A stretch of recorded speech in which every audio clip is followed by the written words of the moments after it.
Первая осечка лидера. Такую напряженную гонку не выдерживает даже современная техника. Эдуард Николаев за один этап собрал несколько поломок. Сначала развалился правый задний амортизатор, затем порвались тормозные шланги, а следом вышел из строя второй задний амортизатор, который пробил основной топливный бак. Получается, проткнул, почувствовали запах солярки, остановились, вышли, видели, что там практически, как с пожарного гидранта течет. Практически вся солярка вышла. Мы переключились, заглушили этот бак, переключились на боковые, но уже солярки было очень мало. Потихоньку до финиша было 87 километров.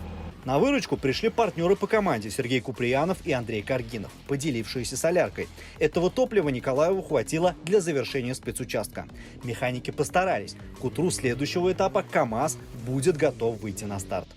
То, что спереди тоже всю дорогу глотали пыль, но несмотря на все, нам получилось удержать хороший темп, и мы сегодня с хорошим стартом приехали.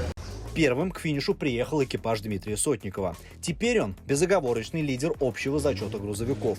Но, как показывает практика, заключительные этапы бывают непредсказуемыми. Да, средняя скорость сегодня тоже очень высокая, и дорожки эти приходят очень быстро. Даже высоко сидишь, и очень плохо видно, трава очень высоко поднялась. Но мы практически весь день были в пыли и старались просто не пропустить. Караван отправился в Липецк, а финиш и официальная церемония награждения запланированы на 16 июля в Москве.